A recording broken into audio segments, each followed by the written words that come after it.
Okay, pag-usapan natin ang 5 benefits ng 360 camera, mga kapatid. Ayan. 5 benefits ng 360 camera. Number 1, syempre, safety in terms of 360 camera recording. Bakit?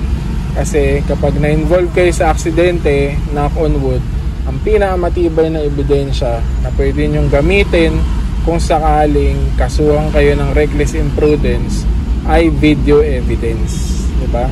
Walang panama ang police report o kahit nga kahit eyewitness account kung meron kang hawak na video evidence.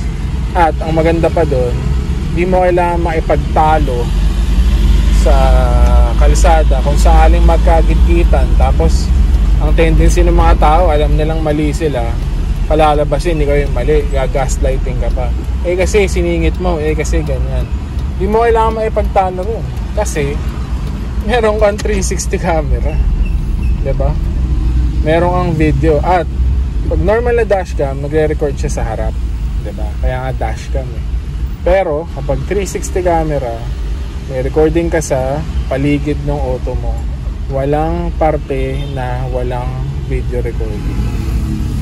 In fact, tinatahi-tahi pa yan ni 360 camera. Diba? Number 1 yon, 360 recording. Pangalawa, pag gitgitan sa traffic. Diba? Siyempre, minsan, merong mga kotse na masyado nang malapit sa'yo or kailangan mong magmaniobra. Tapos, siyempre, ayaw natin makasangge, makagasgas, makadamage ng property. Makikita mo sa gilid mo kung ano nangyayari. Yan especially yung right side, kasi itong kaliwa pwede mong dungawin pero yung kanan, yung view na yan na nakikita nyo, hindi mo naman pwedeng dungawin yan. Diba? Unless may kasama kang co-pilot o pahinante sa kanan mo, hindi mo masisilip yan. Blind spot yan literal. Pero may 360 camera ka, gusto mong tingnan, meron. Diba? So, benefit number 2, siksikan sa traffic. Benefit number 3, kung merong kalsada na hindi naman siya bangin, pero parang bagong cement, usually sementado, tapos biglang may kanal na malalim. Pag nalaglag ka ron, minsan makakaahon ka ng walang problema. Pero, diba, ayaw natin mangyari yun, diba? Siyempre, paano kung di ka makaalis? Kailangan pang magpahatak o magpatulak sa mga tao sa paligid. Hassle, di ba? Pinakamaganda, huwag ka na lang malaglag. So, kung makikita nyo, yung gulong natin, especially yung front wheels, pag tinurn mo, makikita mo yan sa 360 camera. Sample.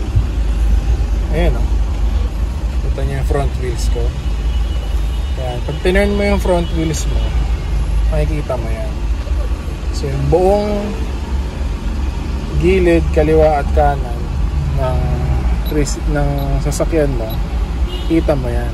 Kaliwa, kanan, kaliwa, kita mo yan. Diba? So third benefit, mga kalsadang maikipot or mga kalsada na parang merong biglang pwede kang mahulog na butas or gutter or kanal. Diba? Benefit number 4 sa parking, which is yung nabanggit ko nung previous video natin.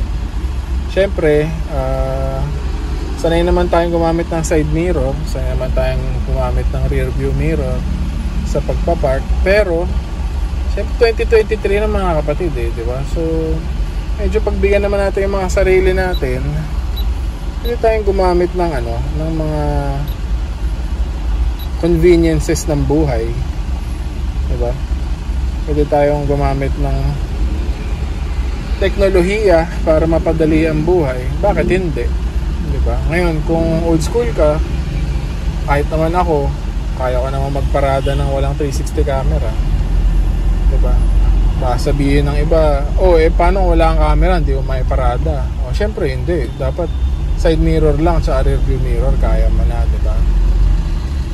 Pero dahil nga 2023 na ngayon, kung may technology na available para tulungan ka, might as well gamitin, diba? So benefit number 4, parking.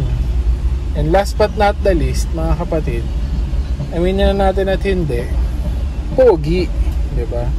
Lahat naman siguro tayo kahit paano, pag maganda yung sasakyan natin or meron tayong mga bagong accessories, kahit anong edad natin mga kapatid, bata pa rin tayo at heart eh. May nakakwentuhan nga ako kanina na siguro 60 years old na siya, pero nung nagkwentuhan kami tungkol sa sasakyan, parang kaming dalawang batang naglalaro ng Hot Wheels o Matchbox di ba?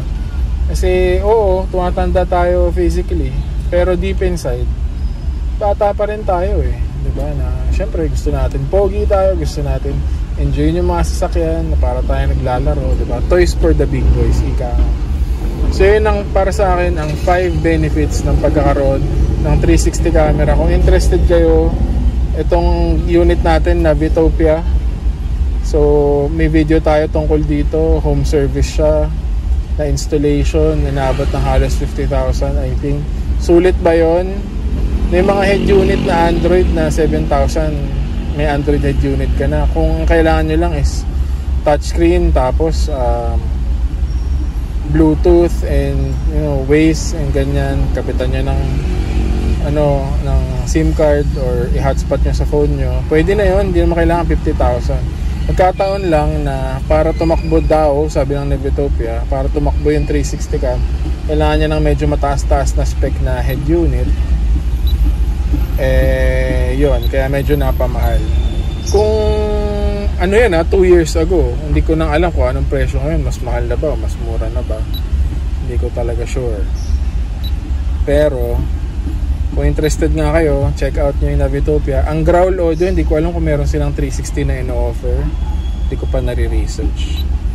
Para sa akin, sulit ba yung ginastos? Oo naman, kasi lalo na kung tight spaces, ginagamit ko talaga to.